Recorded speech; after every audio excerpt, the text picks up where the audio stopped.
जळगावच्या अमळनेर तालुक्यामध्ये पावसानं तब्बल 15 ते 17 दिवस दडी मारल्यानं शेतकरी पुन्हा संकटात सापडलेला आहे। चिमनपुरी आणि अटाळे परिसरात पावसाअभावी जमिनीतील ओलावा कमी होत असून कापूस पिकाची वाढ खुंटलेली आहे।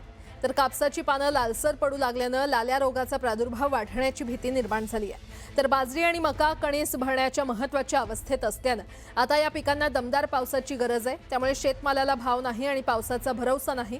शेवटी परमेश्वराच्या भरवशावरच जगतोय अशी व्यथा शेतकऱ्यांनी व्यक्त केली आहे। त्यामुळे आता कृषी विभागानं तातडीनं पाहणी करून कापसावरील रोगाबाबत मार्गदर्शन करावं आणि शेतकऱ्यांना मदत करावी अशी मागणी केली जाते।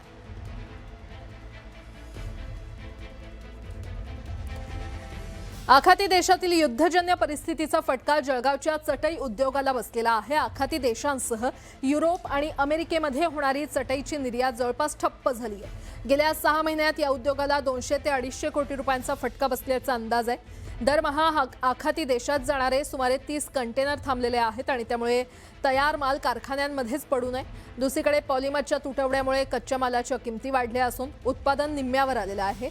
जळगावमधील 30 ते 40 निर्यातदारांच्या फॅक्टरीज बंद झाल्यानं रोजगारावर देखील परिणाम झालाय। याबाबत चटई उद्योग संघटनेचे अध्यक्ष महेंद्र रायसोन यांनी चिंता व्यक्त केली आहे। युद्ध सुरू झाल्यापासून ज्या पॉलिमर्सच्या किमती आहेत त्या प्रचंड वाढलेल्या आहेत। युद्धापूर्वी साधारण जे 90 रुपये किलोपर्यंत आपल्याला रॉ मटेरियल मिळत होतं त्याच्या आजच्या घडीला किमती जवळजवळ 150 रुपयापर्यंत गेलेल्या आहेत आणि इतकी प्राईस हाईक मार्केट ॲक्सेप्ट करायला तयार नाही आहे। त्यामुळे याचा विक्रीवर खूप गंभीर परिणाम झालेला आहे। बरेचसे प्लांट चटईचे बंद झालेले आहेत किंवा जे काही सुरू आहेत ते 50% इफिशियन्सीवर सुरू आहे। कोट्यावधी रुपयाचं आपलं उत्पादनाचं याच्यामध्ये लॉस होतो आहे।